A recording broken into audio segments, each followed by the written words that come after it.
Será que dá para trabalhar com ilustração ou desenhar é só hobby? A gente sabe que dá, mas o caminho para isso não é todo mundo que fala, né? Hoje a gente vai conhecer a história de Tobias Daneluz, que é um ilustrador incrível que construiu uma carreira bem legal em torno do desenho, com trabalhos pro Omelete, entregando desenho na mão de um monte de gente importante mundo afora e principalmente com o trabalho dele no Sociedade da Virtude. A gente também vai ver como que o inglês ajudou ele nessa trajetória toda. Então bora pro vídeo. Seja muito bem-vindo, Tobias. Fala, mano, e aí? Você tá sendo muito... como é que se fala? Cordial. Eu tô acostumado a falar com você durante anos de outro jeito, mas fico feliz aí com essa introdução que você fez. Não, tem que ser assim. Me senti até um cara importante. Mas você é um cara importante, você tá no meu coração, Tobias. Aí sim, mano. Você também, cara. A gente é irmão aí já faz uns bons 10 anos, né, Rick? Fala aí. Uns bons 10 anos, cara. Inclusive eu podia... é que eu ia ter que descolar tudo da parede aqui que estão esses posters, mas dava pra fazer só de pôster seu aqui, com um cartaz. Nossa, inclusive cara, de 10 anos. Eu acho que você é o único cara que... Você e minha mãe são as únicas pessoas que têm desenhos meus tão antigos assim. O Tobias é ilustrador e cofundador do Sociedade da Virtude, que é um canal muito louco de animação aí no YouTube que já tá beirando 100 milhões de visualizações. Solta um pouco aí do canal pra galera dar uma olhada. Tem aquelas bombinhas de fumaça, aquilo é coisa de efeito especial, deve ser caríssimo também. Sim, esse é o preço de salvar vidas. Vidas não têm preço e eu nunca me incomodei de gastar dinheiro para salvar vidas. Então, além desse trabalho no Sociedade da Virtude, o Tobias tem uma trajetória bem legal como ilustrador e tem uns feitos muito bacanas que eu não vou dar o spoiler agora, vamos deixar pro meio da conversa, mas que você de casa pode se identificar bastante e aprender um pouco aí com o Tobias. Mas, cara, pra galera poder entender um pouco melhor essa sua trajetória no YouTube, eu acho que é muito bacana primeiro a gente falar da sua trajetória como ilustrador. E em que momento você viu que desenho era a sua praia? Ah, mano, isso aí é muito foda, assim, pra mim. Isso aí foi muito cedo. Porque, como você sabe, alguns amigos da nossa época também sabem, eu nunca fui um cara muito estudioso. Eu não gostava muito de estudar. Só as coisas que eu gostava. E, enfim, as coisas que eu gostava de fazer naquela época era desenhar o tempo inteiro. E... então, desde moleque, mano, eu já tive essa sacada, assim, falando, pô, acho que eu quero trabalhar com desenho, seja, sei lá, né, eu não conseguia ver as áreas, né, que existiam nessa época. Então, assim, eu fui muito, no começo pensando que eu queria trabalhar no Maurício de Souza, né, que era, tipo, o cara mais badaladão, assim, do mercado, tinha muita coisa dele, Turma da Mônica e tal, era uma visão, uma coisa mais profissional que tinha, assim. Mas, cara, desde quando eu era moleque eu pensei eu já pensava, falar, pô, quero trabalhar com isso porque é uma coisa que eu gosto mesmo de fazer. Lá com os meus 15, 16, assim, que eu comecei a fazer os primeiros cursos, que eu fui entender que realmente era uma profissão real, assim, aqui no Brasil, no mundo, etc, né? Não, cara, isso daí é até interessante. Como é que foi começar a trabalhar com desenho? Porque você disse que você conseguiu perceber, né, que daria para ser uma profissão e tudo mais. E como é que foi começar a trabalhar com desenho mesmo? Trampar com desenho sempre foi uma parada muito complicada de se explicar e de se concretizar aqui no Brasil, porque aqui as pessoas não estão acostumadas a ter artistas como profissionais dedicados, assim como qualquer outros. E vou te falar que a minha cabeça mudou e eu comecei a entender como é que isso funcionava a partir do momento que eu entrei na escola que a gente estudou, no 8, né? Que, pra você que tá ouvindo, o Ribe já sabe dessa história, ele deve ter ouvido muitas e muitas vezes, mas eu acredito que nem todo mundo saiba. Mas eu tenho uma amiga que o Ribe conhece, que é a Camila Hutton, que é tipo assim, minha melhor amiga da minha vida, assim, e ela estudava no 8 de maio. E um dia teve uma feira no 8 de maio, nessa escola, né, que a gente estudou, e ela conseguiu meio que me levar lá para fazer umas caricaturas da galera, não sei o que, dos alunos. Inclusive eu conheci uma galera lá de cara já. E aí o dono da escola resolveu me dar uma bolsa para eu estudar lá. Eu tava no primeiro colegial e ia fazer o segundo, terceiro lá. Eu estudava na escola pública e tal. Então pra mim, assim, foi uma parada muito quebra do estilo de vida, sabe? Eu tava acostumado com uma visão muito simples da coisa, e lá as coisas começaram a aparecer de uma forma mais maneira, né? E, enfim, já entrei na escola, né? A gente tive contato com um monte de gente, com um monte de amigo em comum nosso que me deu essas visões. Mas eu acho que talvez as duas pessoas que mais me mostraram esse lado, né? Assim, como conseguir trabalhar com isso, foi o Carlos, o professor Carlos, da época, né? Professor de História, e a esposa dele, que é a Elo Beraldo.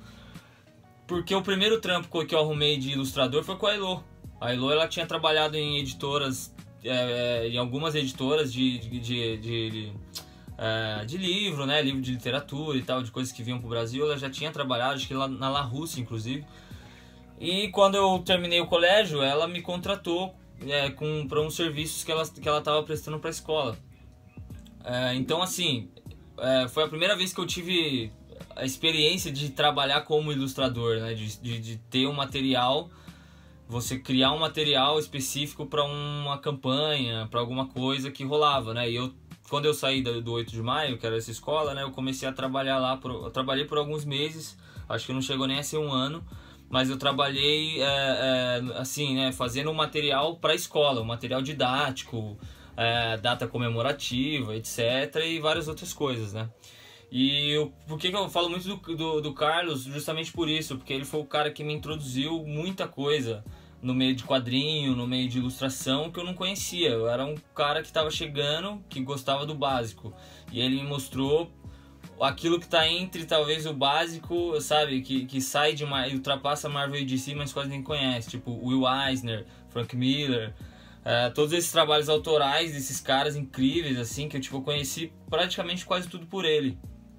Quadrinho europeu, no Moebius, assim, eu conheci por ele, até tipo caras que eu tenho contato hoje, tipo o Rafael Grampá, eu conheci pelo Carlos, cara. Quem me passou o quadrinho do Grampá foi o Carlos por pendrive, saca? Caramba. Então, tipo, ele foi um cara que abriu muito minha cabeça pra se profissionalizar.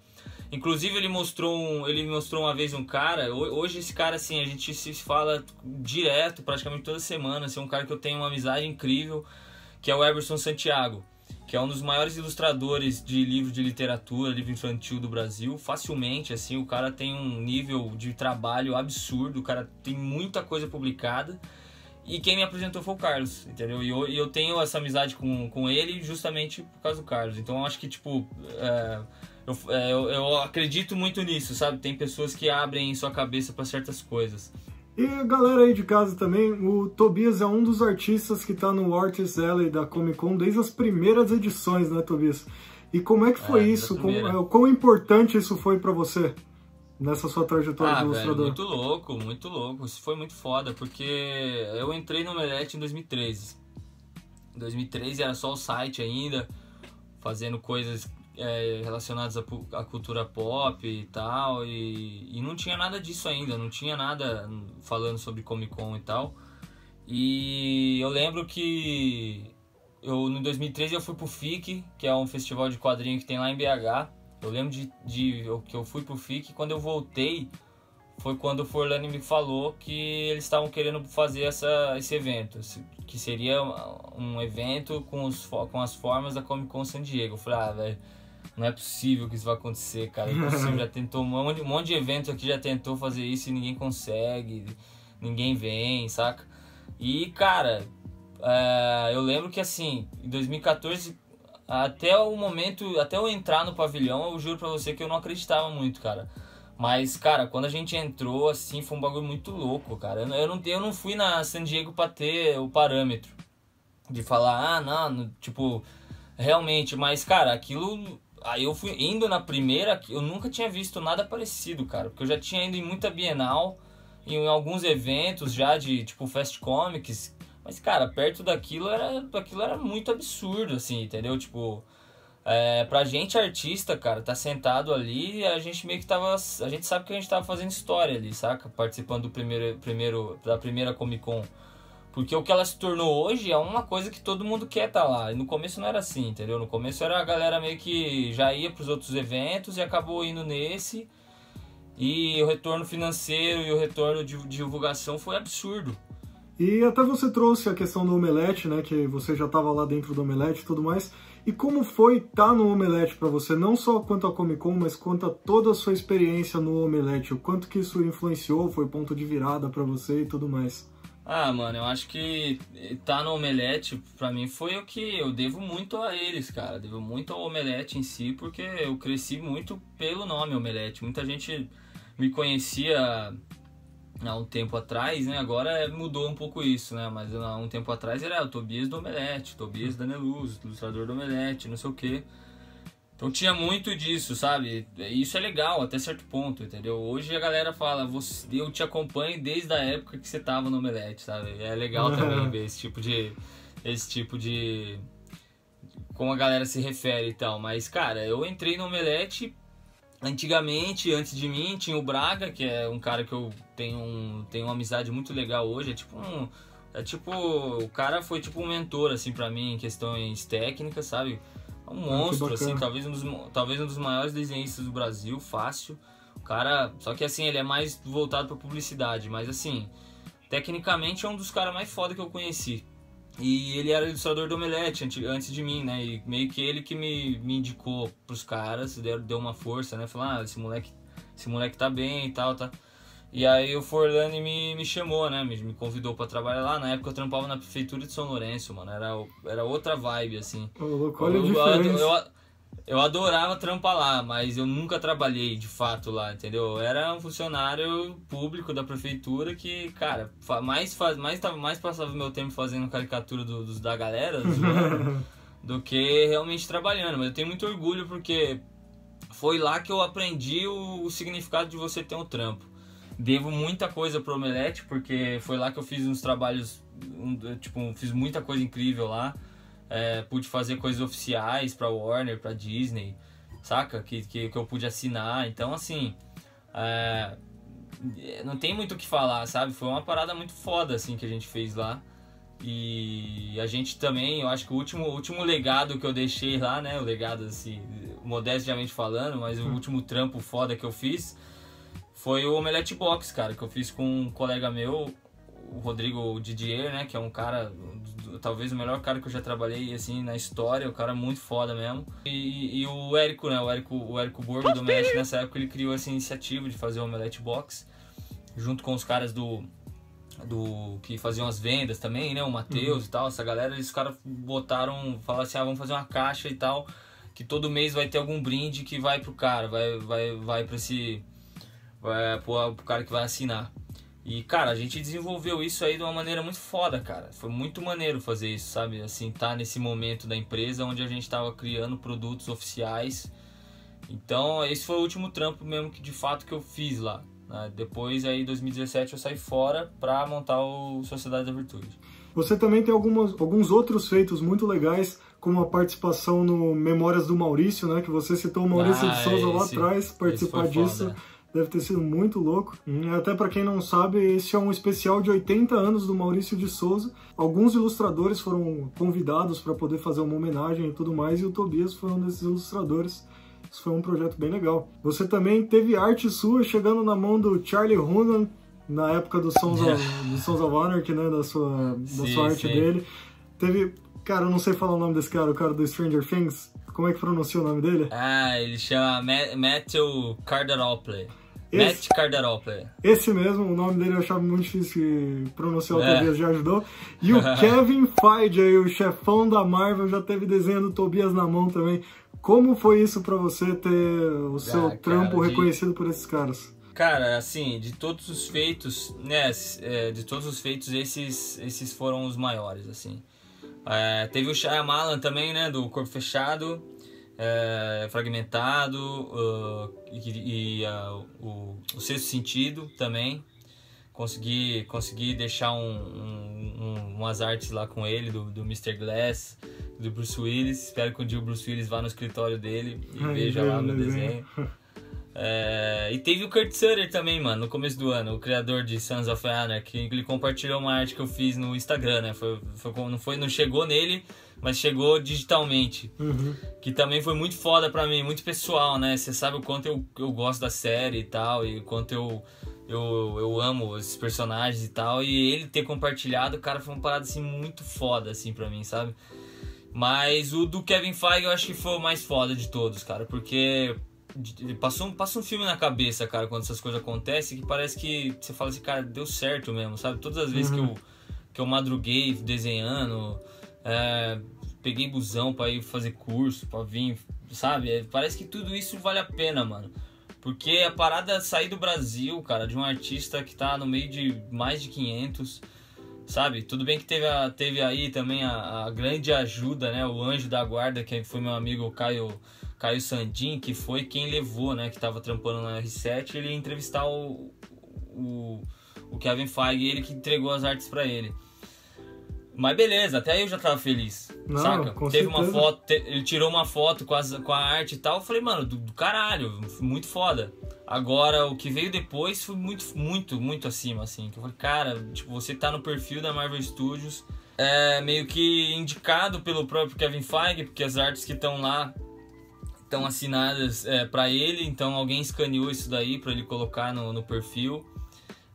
E saiu em todos os perfis, cara, Facebook, Twitter, sabe? Todos eles me marcaram, eles foram atrás. Então, assim, cara, foi uma parada, assim, muito foda pra mim por conta disso, cara. Porque eu falei assim, cara, tipo, consegui chegar num nível que eu nunca esperei que eu chegasse. Ter um trabalho reconhecido dessa forma, saca? Então, cara, assim, foi absurdo, assim, velho. Negócio muito doido, assim, sabe? Aí vem muita gente falar comigo, sabe? Eu ganhei muitos seguidores no Instagram, mas o mais legal mesmo foi a galera de fora vindo falar, sabe? Os caras meio mais do ramo, de produção de filmes da Disney, sabe? Então, cara, muito louco, assim, sabe? Você ter esse reconhecimento. Eu fico muito feliz por você escutando esse tipo de coisa, porque é até engraçado, por mais que eu conheça as suas histórias, eu talvez não conhecesse com tanta profundidade que nem você está contando alguns detalhes agora. E eu fico super feliz por você, e uma das coisas que eu mais gosto é que você tem um estilo de desenho muito próprio desde que você começa a desenhar. Desde que você começou, né? Desde que eu lembro. Né? Sim, lógico, você refinou uma coisa ou outra, mas o estilo era bem o mesmo, assim, né? Você manteve. E, cara, você fez os personagens da Marvel naquelas ilustrações no seu estilo, sabe? Você não desenhou o Capitão América no estilo que tá lá no quadrinho da banca. Você desenhou no seu estilo mesmo e tal, e o Kevin Feige aprovou o seu desenho no seu estilo, sabe? Isso é maravilhoso. Isso é o mais legal, cara, assim, de você ver que aquilo que você tá fazendo, que aquilo lá é 100% eu, assim, esses desenhos da Marvel, né? Eu não copiei nada e tal. Eu só, obviamente, usei o estilo de capa antiga, de DC e tal. Mas é o que você falou, cara. Quem me conhece há mais tempo e acompanha o processo desse tempo sabe que eu tenho esse estilo. Eu às vezes mesmo não consigo ver isso. Eu acho que mudou bastante algumas coisas, mas é o que você falou mesmo. Todo mundo me fala isso. Fala, cara, seu estilo é igual desde que a gente viu começar a desenhar. Só que você só melhorou, obviamente. Assim, isso é incrível. E, inclusive, é um apoio aí, né, pra galera de casa tentar ser original, manter sua originalidade, fazer as coisas do jeito que você gosta. Sim, e segue com isso, né, porque é a sua marca. A referência é algo muito importante, cara. É muito legal você ter referências e tal, e agora, quando você, sabe, tipo, é legal você seguir o seu caminho, fazer aquilo que você gosta e melhorar, e tentar ser o melhor possível todos os dias nisso aí, cara, sabe? Eu acho que é isso que vale. Em vez de você, sabe, tentar, tipo, eu olhar, nossa, o Frank Miller, o Bill Sienkiewicz fez o Electra Assassina com 21 anos, se eu não me engano, 20 anos, cara. Eu já tenho 27, eu não vou conseguir ser melhor que o Bill, sabe? Você não pode olhar pra referência denegrindo você mesmo. Você tem que entender que cada um tem o tempo, sabe? Ele teve o tempo dele de ser foda antes dos 20, cara, entendeu? Nasceu pra isso. E aí você tem que trilhar esse seu caminho meio que pensando nesse formato de que você faz, sabe? E eu queria pegar uma outra coisa que você faz nos seus desenhos também, agora falando de Instagram e tudo mais. Você sempre coloca as descrições em inglês. Às vezes você põe português e inglês e tal, mas o inglês sempre tá lá. Sim. Você acha que você ter esses textos em inglês ajuda a impulsionar o alcance dos seus desenhos, no sentido de você se comunicar com o mundo inteiro? Muito. Sim, muito. Não tem nem o que falar, cara. Assim, eu tenho já uma galera que me segue de fora, né? Tem aí galera dos Estados Unidos, eu acho que é o maior país que tem que tá lá. Mas tem um pouquinho de Londres, a maioria obviamente é Brasil. Mas, cara, quando você comunica com os seguidores com o inglês, isso chega muito mais fácil, cara. Você se aproxima mais fácil desse público de fora. Quando eu quero fazer um post pra galera daqui, eu faço português. Mas a maioria de tudo que eu faço é português e inglês, cara. Porque isso aí não tem como. Se for só português, ele vai se restringir pra cá. Não tem jeito. Entendeu? O cara que te segue, ele não vai ler as legendas. Agora, quando o cara lê a legenda em inglês e tal, que é uma linguagem universal, então não só o cara dos Estados Unidos que vai ler, vai todo mundo. A Europa inteira vai ler e vai entender. Isso ajuda muito, cara. Ajuda você a aproximar desse seguidor que você tem, que é gringo, e, entendeu? É muito melhor, assim. Ele impulsiona muito mais o teu trampo para aparecer para essa galera. E você acha que se então um ilustrador brasileiro ele tiver conhecimento de inglês, ele consegue mais trampos aí internacionalmente por saber falar essa segunda língua e essa língua universal? 100%, mano. O inglês é essencial hoje para quem gosta de desenhar, para quem gosta. Primeiro, assim, o melhor conteúdo você não vai achar aqui. Você vai achar na gringa, entendeu? Por caras gringos, entendeu? Então, assim, você vai entrar no Pinterest, os melhores, você vai tudo nome em inglês, termo em inglês, e aí você vai aprendendo, entendeu? Não tem como, é meio que o básico, assim, o berço das coisas estão lá fora, né? Quadrinho americano, cara, é tudo inglês, tudo americano, né? Quadrinho americano, tudo dos Estados Unidos. Então, você falar inglês fluentemente, você consegue, por exemplo, mandar um e-mail muito bem escrito para um editor da Marvel ou da DC, se apresentando, conseguindo conversar com esse cara. Se você conversa muito bem inglês, você vai conseguir marcar uma reunião internacional e vai conseguir se garantir. Então, isso tem muito a ver, assim, com o trabalho, entendeu? O principal que a gente meio que não aprende aqui, infelizmente, é você saber vender o seu próprio trampo. E vender o seu próprio trampo lá fora vale muito mais do que aqui, porque lá de fato os caras têm uma valorização maior pro nosso trabalho, entendeu? Porque lá muitos outros caras deram certo. A Marvel Comics, cara, a Marvel agora, Ultimato, Vingadores Ultimato, que é o maior filme da história do cinema. Se não tivesse os caras não tivessem feito gibi, esse filme não ia acontecer nunca, não ia ter esse universo, não ia ter nada. Então isso tudo começou, velho, a partir do momento que os caras criaram esse universo. O Stan Lee, o Jack Kirby, Steve Ditko, todos esses caras da Marvel estavam assentados, criando, fazendo história, entendeu? Então, lá fora é uma visão diferente daqui. Lá fora as coisas deram muito certo pra essa galera, embora antigamente não davam tanto. Mas você ter a fluência só vai ajudar a você falar com esse público, a você falar profissionalmente mesmo, né? Pegar algum trampo de fora e desenrolar um inglês legal com o cara lá de fora. Então, não tem meio termo. Só vai te fazer bem se você tiver aí um conhecimento legal. Bem, como você aí de casa pôde ver, o inglês ajudou muito na trajetória do Tobias como ilustrador.